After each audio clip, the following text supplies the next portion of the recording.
Hello everyone, welcome to the roundtable series entitled Russia's aggression against Ukraine, what is at stake?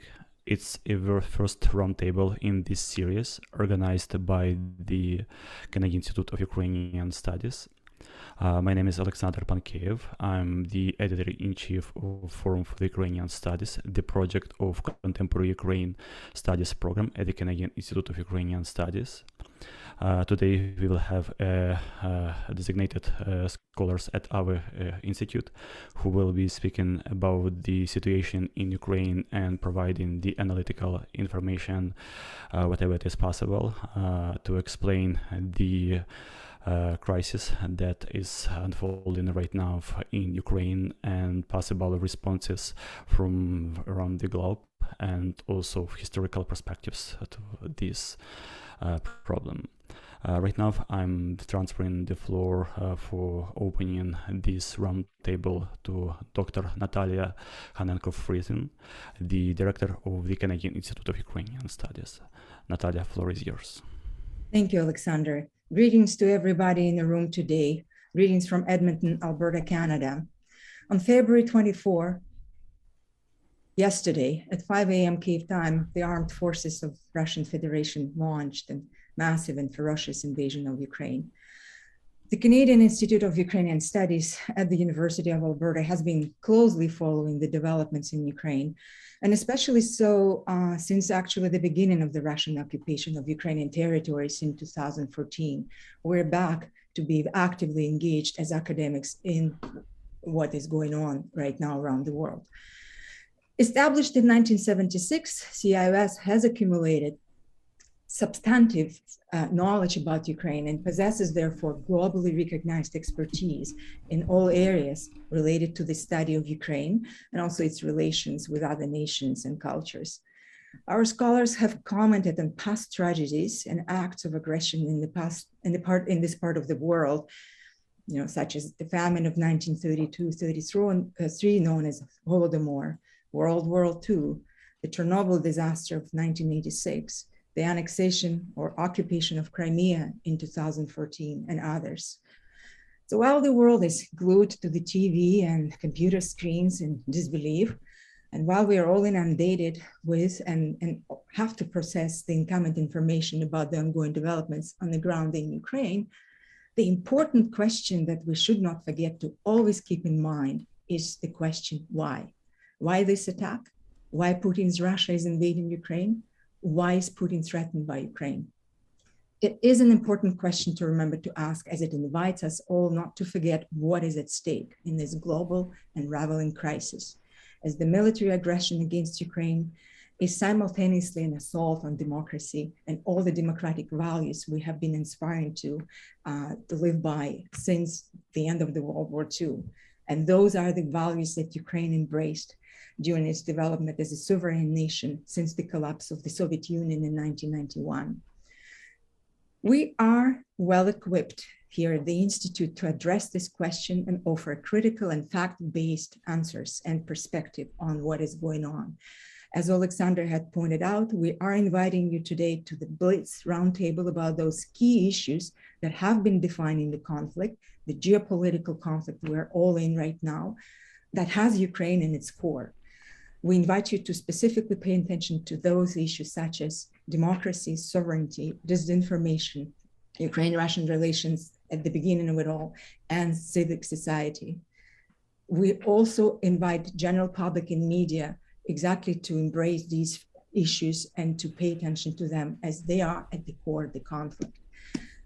I am now passing on the word to Tanya Flauschakstek, and my colleague at the Institute who will be moderating this event. Tanya, please take over. Thank you. As Alexander said, this is the CIUS Roundtable, Russia's War Against Ukraine, What is at Stake? Hello, my name is Tanya Flauschakstek, and I'm a senior scholarly editor, writer, and translator at the Toronto office of the Canadian Institute of Ukrainian Studies, or CIUS. I would like to open today's roundtable by introducing our panelists. You just heard from Professor Natalia Hanenko-Friesen. As Alexander said, Professor Hanenko Friesen is the director of the Canadian Institute of Ukrainian Studies. She is a professor in the Department of Modern Languages and Cultural Studies and Hutzulak Chair of Ukrainian Culture and Ethnography at the University of Alberta. She is a distinguished specialist in cultural anthropology. We also have Professor Vladimir Kravchenko, who is a professor of history in the Department of History, Classics, and Religion at the University of Alberta.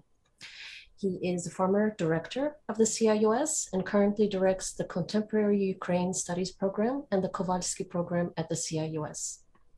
Professor Kravchenko is a historian of Ukraine and also a specialist in contemporary affairs. Professor Frank Sisson is the director of the Peter Jacek Center for Ukrainian Historical Research at the CIUS. He is also the editor-in-chief of the Hrushevsky Translation Project and the head of the CIUS Toronto office. He is a leading specialist on the history of early modern Ukraine and other vital areas of Ukrainian history. Dr. Marko Robertstech is a literary scholar and award-winning writer. He is the director of the CIUS Press and scholarly publications, including the Internet Encyclopedia of Ukraine. One of his specialties is the history and current state of Ukrainian culture. And last but not least, we have Dr. Alexander Pankeyev. He introduced himself, but I will repeat. He is the editor-in-chief of Forum for Ukrainian Studies at the Contemporary Ukrainian Studies Program at the CIUS. Dr. Pankeyev is a historian whose main research interests include the history of the steppe, that is southern Ukraine, and Russia-Ukraine relations. I will address my first question to Professor Kravchenko. We begin our discussion today by delving into the complex and multifaceted issue of Ukrainian-Russian relations. Volodymyr, given your expertise, can you share with us your insights into the deeper underlying reasons for the nature of the current relations between Ukraine and Russia? Thank you, Tanya. I will try to be brief. I believe that many of you heard the Russian President Putin when he fed the world with his vision of history. He seems to be really obsessed with history and geopolitics. I'm not going to analyze his words and texts and mimics. All I'm trying to say is that Ukrainian-Russian relations cannot be understood properly without history. We need to understand intellectual, historical, and geopolitical dimension of this war. So my first point is, we are witnessing a prolonged agony of the Soviet symbolic space and its gradual nationalization by Ukraine and Russia. In fact, both countries are still in the process of intensive nation-state building. For each of them, the issue of identity is of paramount importance. The difference between the two is also obvious. President Putin is an embodiment of Russian imperial nationalism and fundamentalism. President Zelensky, of Jewish and Soviet background, is anything but Ukrainian integral nationalist or Banderevets. He is focusing on Ukrainian political, not ethnic nation-state building. I saw recently and read many insightful and well-informed observers, but most of them somehow overlook the identity dimension in what is going on between Russia and Ukraine now. It's because many of them believe that the era of nationalism is over. It is not. My second point is that any nation building is directly connected to a war, like it or not. I am afraid, it may sound cynically, but most modern nations are the products of a war, or a war mythology at least, from Great Britain and France to Germany and Russia. My third point is that from historical perspective, Ukrainian-Russian relations are very special. That explains why Putin is so angry with Ukraine. He is not angry with, let's say, Estonia or Finland. His attitude to Georgia or Azerbaijan is motivated by purely geopolitics. However, in case of Ukraine and Belarus, he denies the very existence of their respective separate identities. He doesn't deny Estonian or Georgian identities. It brings me to the next point of Ukrainian nation building. What is so special about Ukraine? Why it took so long for Ukraine, compared to Baltic former Soviet republics, to find her geopolitical place in the world? and geopolitical orientation to the West? The answer, I believe, is simple. It's because Ukraine was so deeply incorporated into the Russian world and Soviet world for such a long time. These two worlds are overlapped, but they are different, to some degree at least. And it begs for the next question. Do we really believe that Ukraine managed to become truly consolidated and separate nation after many years of uncertainty? I think that Ukraine managed to settle a score, so to say, with her communist past after 2014. It looks like it can do the same with her Russian imperial past after this war. And Mr. Putin contributed greatly to both of these processes. This war can become the most effective tool of Ukrainian nation building. However, there are some important problems to be resolved. Russian language, the Russian Orthodox Church, and Russian imperial and Soviet historical legacies. And of course, Ukraine badly needs a new social contract to become fully consolidated and fully independent nation. Historians have a very long memory and they love analogies. I cannot resist this temptation, even though any historical analogy is highly risky enterprise. Look, let us imagine or recall the region which is known under the title Eastern Europe. Back to the past, we can see the same geopolitical actors, Russia, Poland, Turkey, and so to say Europe, whatever it means. Ukraine is a key to East European historical region. Whoever controls Ukraine controls the entire eastern periphery of Europe. And Ukrainian history contains a record of many Ukrainian-Russian wars. It teaches those who are ready to be taught that Ukrainians can win the battle, but very often they lose the war. And to be victorious, Ukraine needs allies. Speaking of recent history, I'm afraid the current situation reminds me of 1917, 1918 years, when the Russian army captured Kyiv and forced Ukraine to give up part of its sovereignty. Finland managed to stop Soviet-Russian military invasion 3 times from 1918 to 1944, but the price for that was very high, as you know. I always thought that Ukrainian-Russian relationship is the central topic in Ukrainian modern history. I wish it was included into the Institute's priorities. 2 years ago, we prepared 2 books on the history, geography, and current state of Ukrainian-Russian borderland, and I'm waiting for them to be published. Thank you. Thank you, Volodymyr. Perhaps some other panelists would like to address these issues as well. Frank? Yes, if I may. Having been involved with the Hrushevsky project for as long as I have, I of course wondered whether either Mr. Putin, which I doubt, or those around him who provided information for his text had ever looked at the text of Hrushevsky and engaged it, I think, fully. One of the experiences we have had at the Canadian Institute of Ukrainian Studies is we have tried over a considerable amount of time to somehow stimulate Russian-Ukrainian encounters and discussions.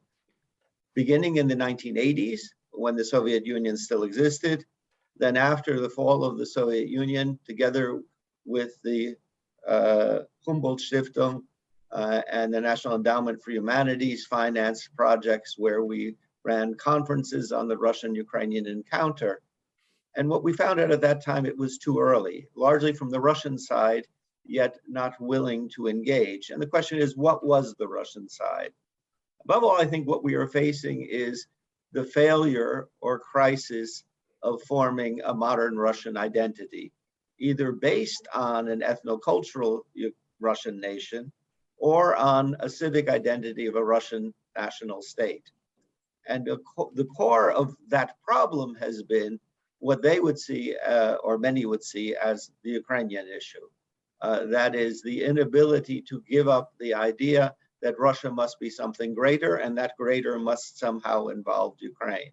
Now, we tend to emphasize Putin and his quite, let's say, poorly written and poorly thought out discussions on Russian-Ukrainian identity. But I think we really should think about this more broadly.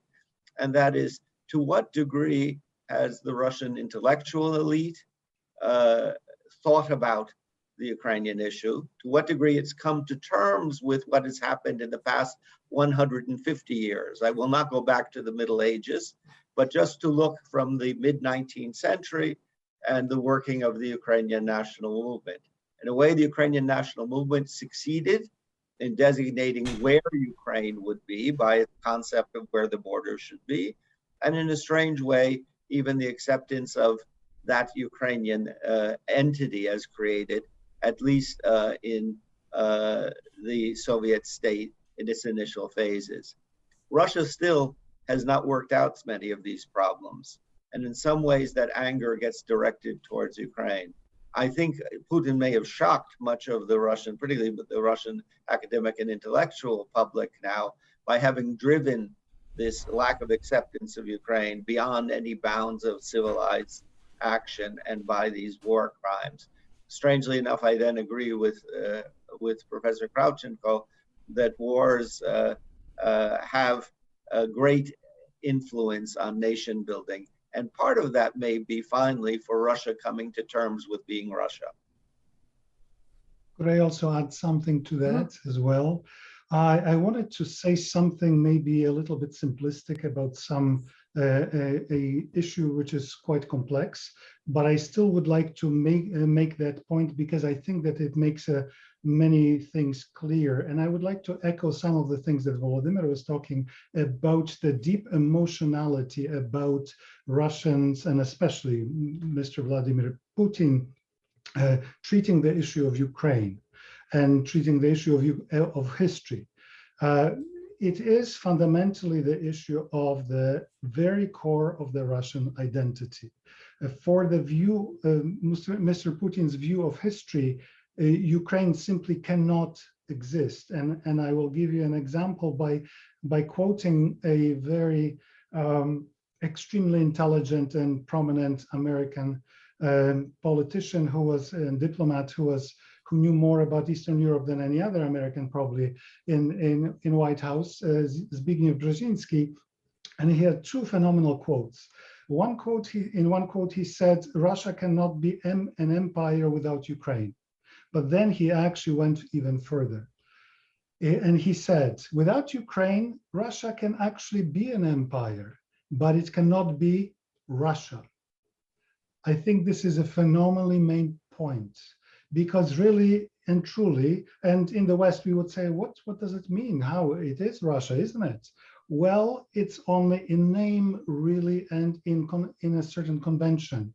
Most people, and I will go back into the Middle Ages and earlier times, most people in the West do not think about the fact and don't even realize the fact that the name Russia was never part of what Putin considers the core of his state, Moscow and that area, until 1721, when the Tsar Peter I decided to create an empire. And it was only actually after Ukraine was already partially incorporated into it.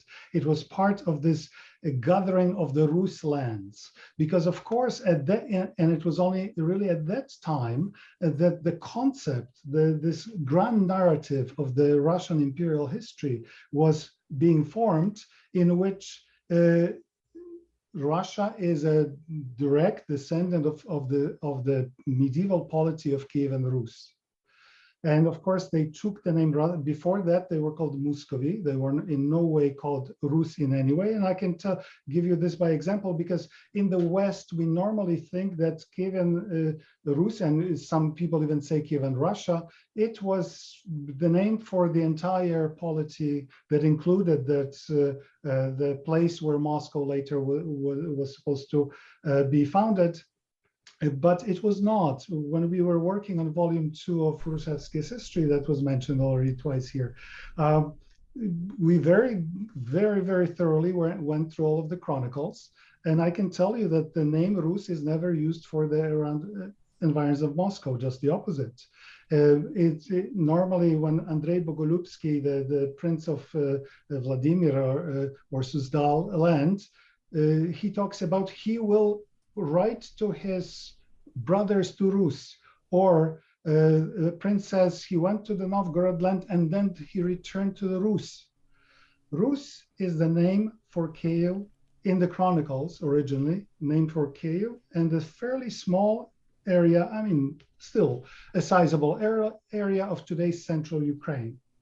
It was only in the 12th century that Western Ukraine was also, Galicia in Volhynia was also involved, included in the term Rus with the Polish-Lithuanian Commonwealth. Belarusian lands were also included in the concept of Rus, but not Moscow, not Novgorod.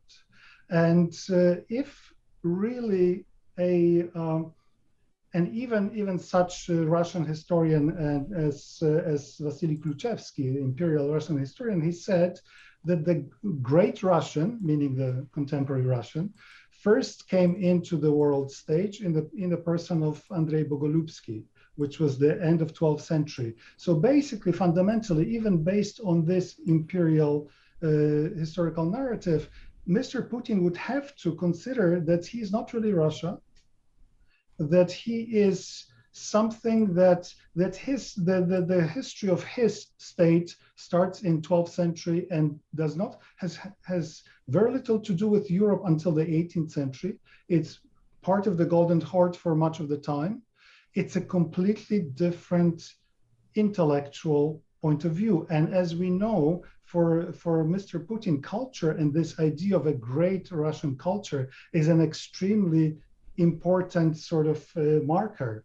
I'm very happy that Valery Gurgiev, who is the Putin apologist, was dumped from his Carnegie Hall concert that was taking place this weekend. So it's already but this shows how Putin and modern Russia uses culture and the idea of this great Russian culture, great civilization, which is based on much of what Ukraine brought into the empire, is so important to him. And that's why if suddenly he would to lose Kiev, suddenly he must deal with a different view of history. And that's why he takes it so extremely personally. He's so emotional about it and ready to go to war, which is going to hurt Russia quite a bit. Thank you. Thank you very much for those very, very interesting answers. Moving along, as the world watches in disbelief, many people express their concern about Vladimir Putin's blatant disregard for Ukraine's sovereignty and for the principles of international law. Alexander, could you expand and perhaps express your views on this topic? Thank you, Tanya. Before we need to probably ask the question, is Russia democracy? And probably you all know that the answer is no. Russia is not democracy.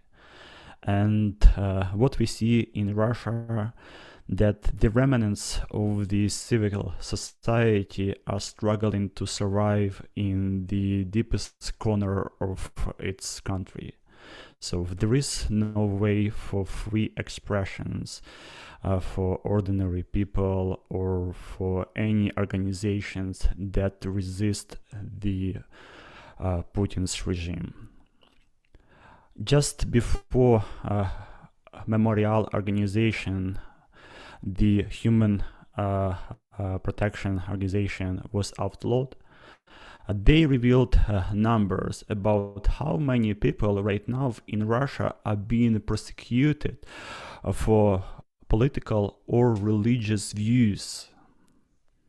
Simultaneously, around 420 people were charged with just being different and resisting the regime. So it says a lot about what is going on in Russia. Freedom of expression. Just recently, Dmitry Muratov was awarded the prestigious Nobel Prize, and this newspaper has been covering the regime in Russia for decades right now. But what is the cost? Since 2000s, early 2000s, 7 staff journalists have been assassinated. This is a huge number, and it's just only one newspaper that is still trying to resist the regime. And we need to look in comparison also what is going on in Ukraine. Ukraine has made a huge jump, a leap towards the democratic values. And it is this threat that it is something what is possible in Russia. And it is the sign to the Russian society that it is something possible to do also within those borders. We know that Russia implemented many laws within the country, like prohibiting LGBT movements, all kind of propaganda, and etc. In the last several years, in the center of Kiev, we had LGBTQ parades organized, and it's something what is impossible right now in Russia. So Russia sees that Ukraine is moving really far from what is envisioned in Russia, how society can function. So, and also it comes to the next question, the question about this sovereignty. What is sovereignty, and how Ukrainians and Ukrainian society and the world understand the concept of sovereignty, and how this concept is understood in Russia. We all know that the concept of sovereignty is based on the rights of and protection of territory. It means sovereign territory. On the sovereignty of the society, individual sovereignty, when every individual is exercising his or her rights. In Russia, we have completely different concept of sovereignty. It's the concept of 18th and 19th century meaning of this sovereignty. It is a sovereign ruler. The sovereign ruler that exercises unbelievable rights, not only within his own state, but also tries to reach to the neighboring countries, and not only neighboring countries, but also to the most far-reaching countries as US and Canada also. 2016, when Russia's propaganda exercised and also allowed Donald Trump to become a president. It's a good sign how rich can be their exercises. So we need to understand how those two concepts of sovereignty are different right now in Ukraine. And Putin sees that Ukraine is already really far. And the war is probably the last option what is left for Putin at this moment. That is why we see how Putin is trying to prevent Ukraine from becoming more democratic, more liberal country. And why it is important for the world to help Ukraine at this moment. Because Ukraine is just a beginning. It's just only beginning. Because we need to look at all speeches that Vladimir Putin just outlined and put to the world. And they are saying not about only Ukraine. They are touching all countries. And also Putin threatened the world with nuclear weaponry. It's something what is really dangerous, and it is a danger pattern that we are seeing that will probably touch all the sovereign nations around the globe. So it's not only the problem of Ukraine, it's the problem of the whole democratic society. So Ukraine is just only the country who resisted because in this case, Russia sees if it doesn't manage to prevail Ukraine for further democratic developments, Russia will face greater consequences, and those consequences are greater than those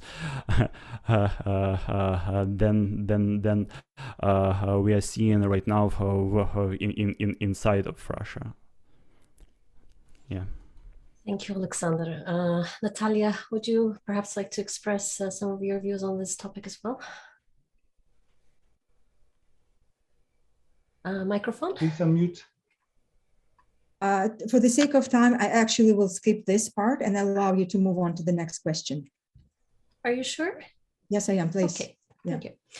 So throughout the centuries, we have often seen disinformation affect the view of Ukrainian history and sometimes even the very concept of Ukraine and the Ukrainian people.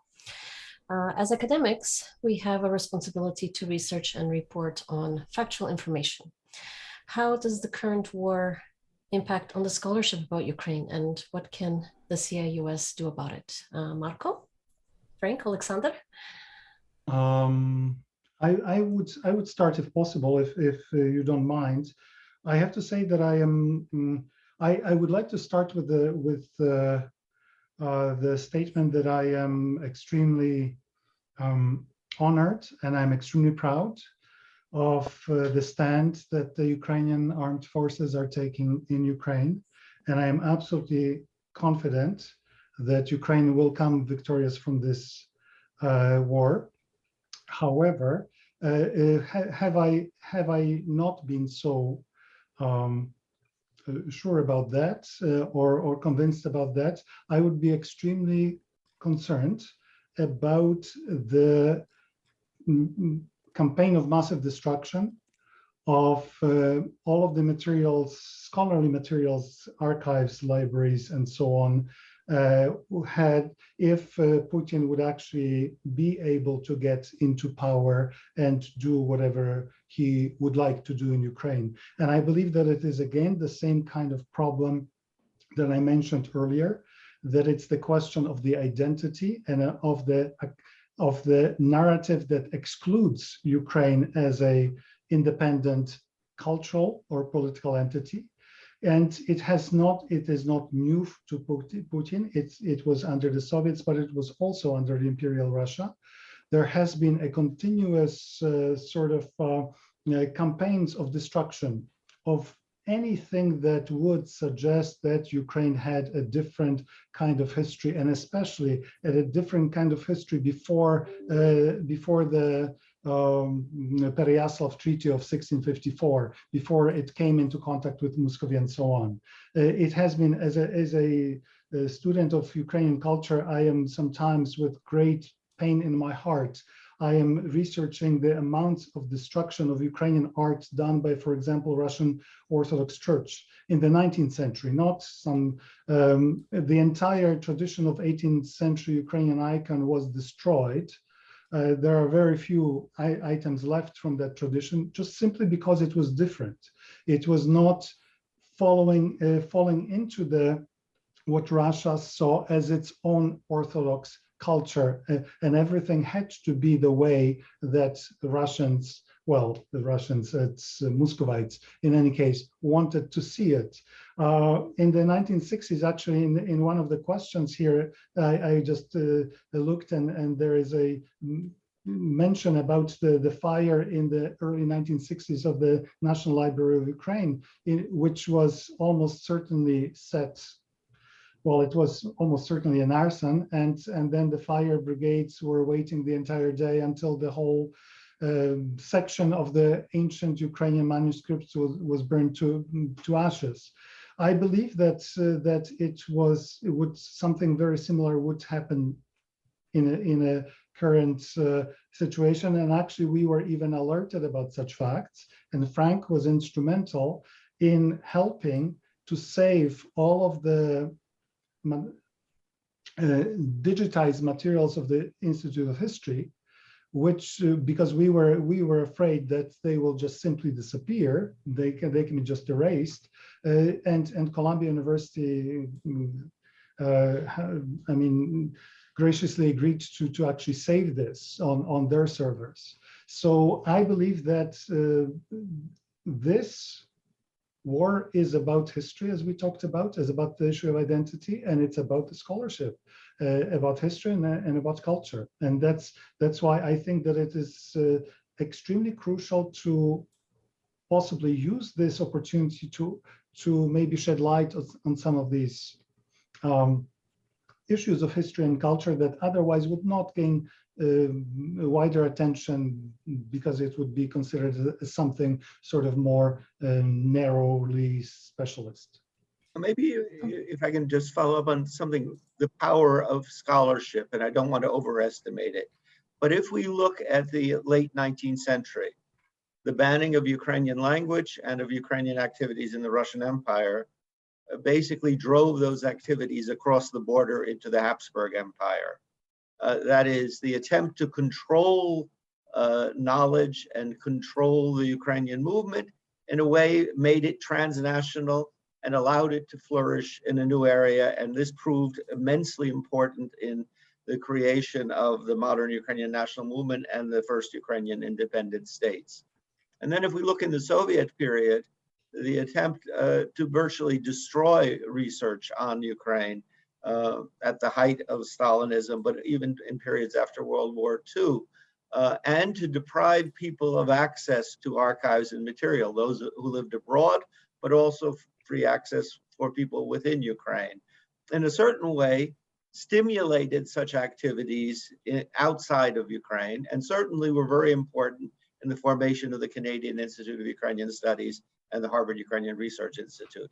I don't want to overestimate their later influence, but certainly this was very important for Ukraine today. And I think one of the best advertisements for the Ukrainian state and for scholarship have been the opening of archives in Ukraine. We have seen in the past decade a whole group of specialists in the West who formerly went to Moscow because they wanted to be at the center and deal with archival materials, and were used to the Soviet days as well, when those resources could be used more easily, suddenly redirecting their research to Kyiv.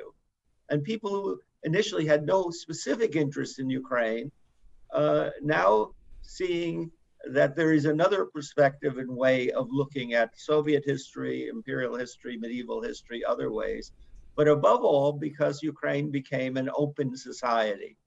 No society is 100% open in its access to material, but certainly Ukraine compares in this way, as in so many other ways, positively as a civic society, an open society compared to Russia.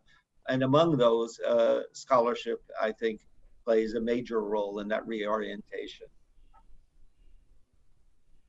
Staying on the disinformation question, Alexander? Thank you, Tanya. Before I address this question, I need to also clarify that Putin doesn't actually care about historical facts, and I think he doesn't care about archives when he's putting his messages. But he always stresses in his presentations that they are based on open resources, and everyone can check it. But his messages then deconstructed to the small nuggets, and then they deliver to the society, and they are tailored to the specific audiences within the country, within the Russian Federation, and also targeting the West and Ukraine. And they are aiming to produce really a distorted image of Ukraine. First of all, those are two images of Ukraine he's producing, and first image is really friendly Ukraine, and the another image is really like enemy of Ukraine. And both of them are actually based on false narratives.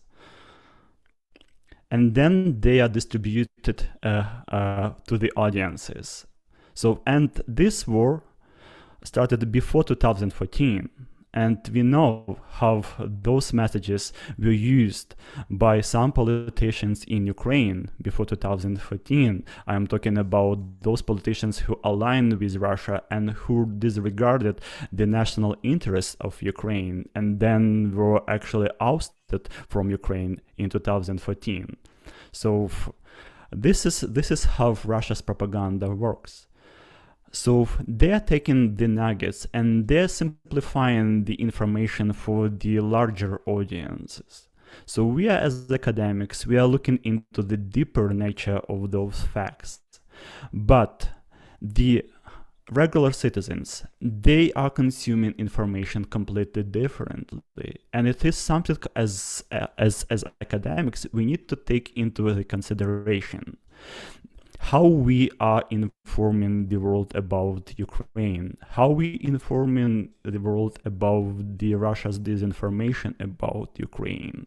So because those messages are so simple that Ukraine and Ukrainian nation are not actually existing.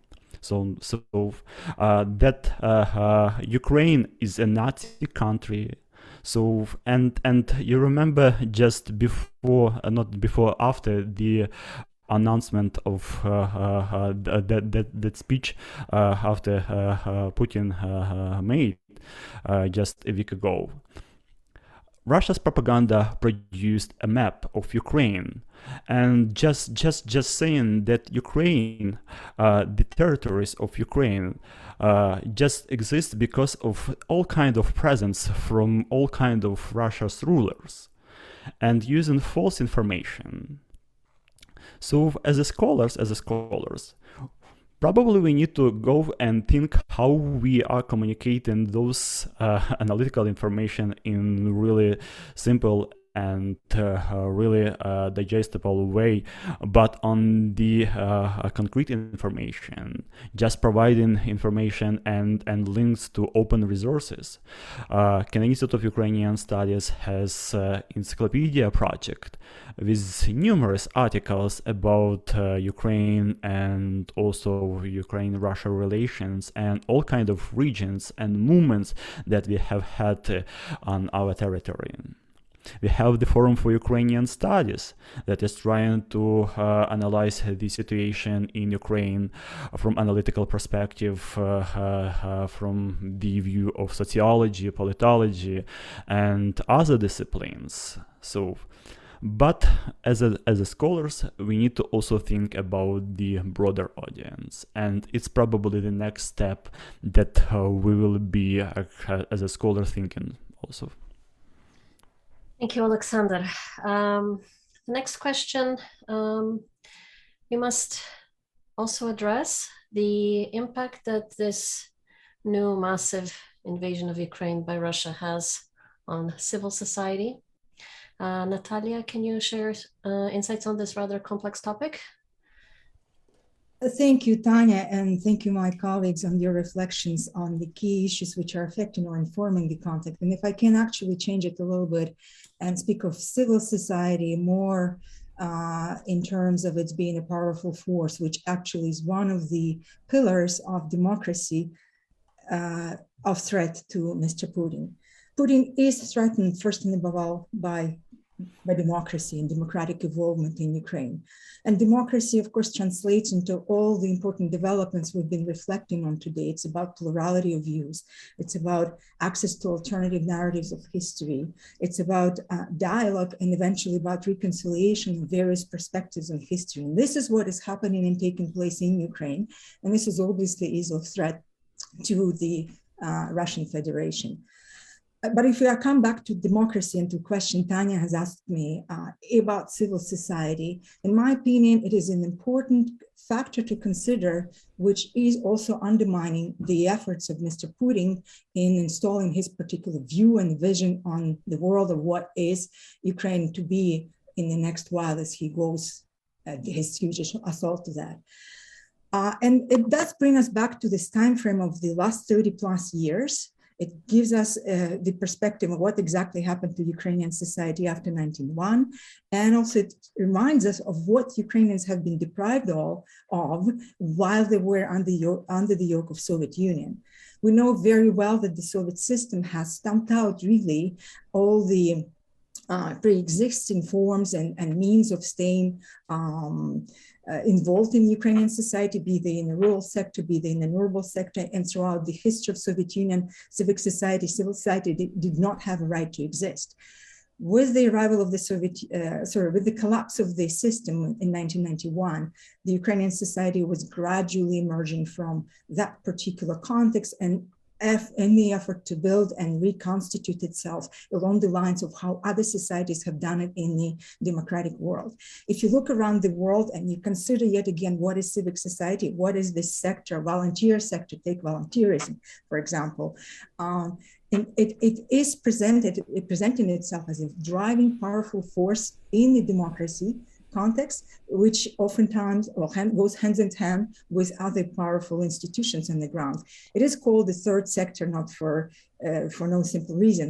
It is in a way positioned in terms of what it can achieve and can partner with governments in industrial or business sector. And of course, if you look around the value or the financial dimension to this powerful force, which is driving democracy forward around the world, it is extremely endowed with also financial wealth. All this is on the go and the growth in Ukraine. We know very well that slow motion has been very much characterizing this involvement, but we also have seen dramatic developments in Ukraine. Go back to the year of Maidan in 2004, fast forward to 2014. These are the key points at which we've seen, and scholars have commented on, the accelerated growth in the spread in constitution of exactly civic society in Ukraine. Back in 2014, general population has embraced the notion of volunteerism and had become eventually, over the course of last 8 years of war, into a strong sector, third sector in Ukraine. And again, there is important statistical dimensions to that and important fiscal dimensions to that. And ultimately this particular dimension, or sort of this particular part of Ukrainian democracy, is off threat to the Russian Federation as it is constituted now. I'd like also to remind us that in the last 30 years in Ukraine, we have seen we have seen two generations coming of age, the millennials and the Generation Z. Those are your members of those memory communities we're very much concerned with as Ukrainians, as historians or scholars in social sciences and humanities. Those are the individuals who have embraced not only the memories of Soviet period, and those of course have been addressed very differently in Ukraine versus how it has been handled and controlled in Russian Federation. Those are the individuals who now have built their identities on the basis of what they lived personally through in the last independent years of Ukraine. Those are the people who are very different from, again, the populations of youth and millennials and Zenists in the neighboring country of Russian Federation. And ultimately, very briefly, just to remind everybody, if we speak of civil society, we also are reminded, coming back to sovereignty and democracy questions, of the society which advances and very much embraces the notion of civic identity. And the more of a threat we've seen coming from the East, the more the push for that particular civic identity we have been seeing on the ground unfolding. This is a very brief reflection. We know the issue is far more complex, and stay with CIUS as we will be unfolding and unraveling those dimensions for you later in our sessions, and we'll speak about those later. Thank you, Tanya. Now, Vladimir, would you like to answer on this question, or there's another question being posed? Which would you prefer to answer the question, this question, or the one posed in the chat? Which one? It's up to you. Why invade Ukraine now? What happened since Zelensky was elected that has heightened the threat of Ukraine to Russia? I can only speculate about this, but I believe that many of you noticed that in 2014 and in this year, Putin's invasion And Putin's campaign against Ukraine started almost on the same day, 23rd of February, right? And all those of you who knows the background, the context of this very special day would understand that this is the official Soviet celebration of the Soviet Army and Navy. So it's charged with some symbolic issue. And speaking of why he didn't decide to invade Ukraine before, I do believe that he was hoping that Mr. Zelensky, who is native to Donbass, Russian speaking, who was a frequent visitor to Russia, he would be the same as or a copy or imitation of Yanukovych. And when he understood, I mean President Putin understood that this is not going to happen, he decided, and once again, it's after the Olympic Games, and once again, it's the 23rd of February, that's my understanding of this. But who knows, maybe after 100 or 1,000 years or so, Russian archives will be available for the next generation of scholars and etc. and so on and so forth. And I have another question very briefly about Dnipro, right? Dnipro River. Yes, Marco, it is. do you see it? Yes, it is in question and answers. Yes, it is. Could The significance of the Dnipro River. Yes, please. Could I just address one that you just had just for a second? I would add just two other possibilities. I mean, well, one that's frequently mentioned, of course, is the election of Biden and not Trump as president of the U.S., at least as a foreground for this, to what role that would have played, an issue that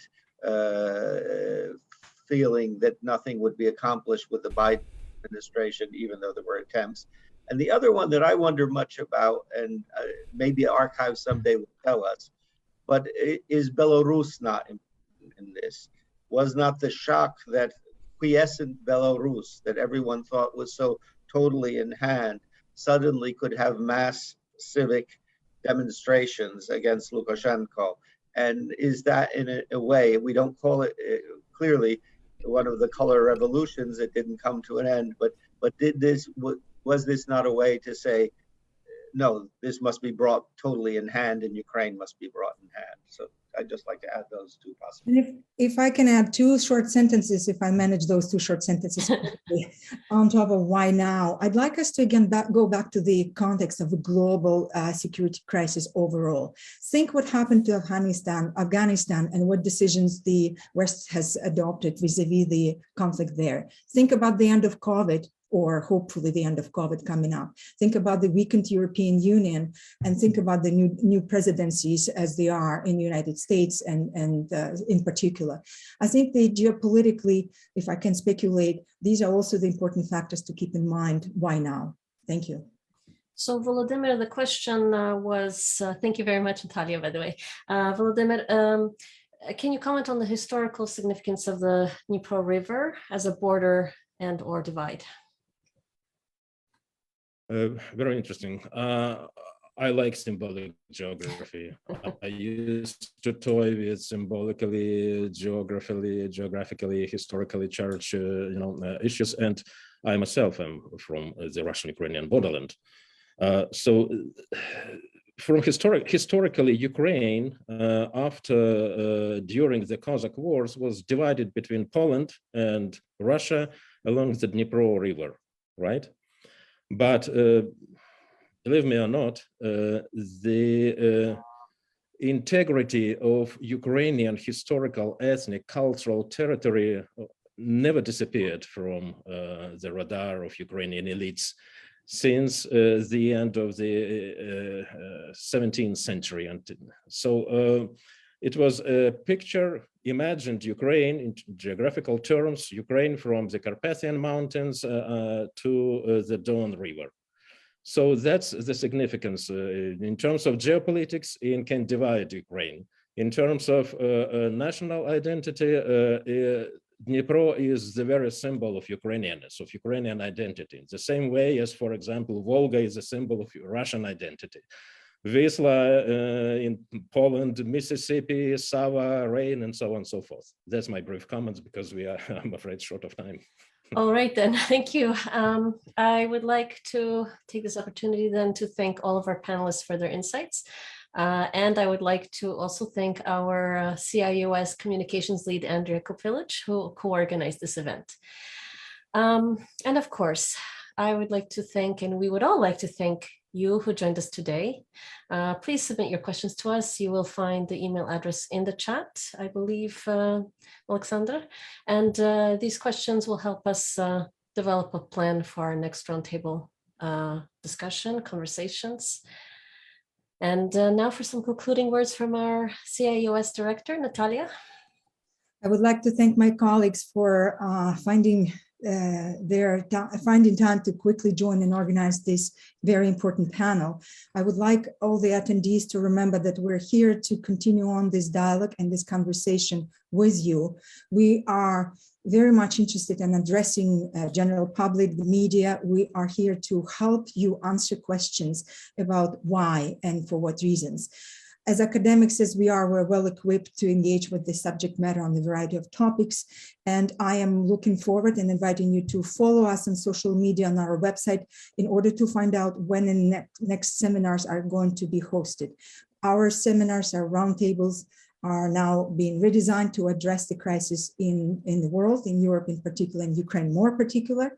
We will be engaging with different constituencies, different voices, different groups, communities, nations, in order for all of us to unravel why and for what reasons and where it might go from now. Thank you very much. Stay tuned. Bye.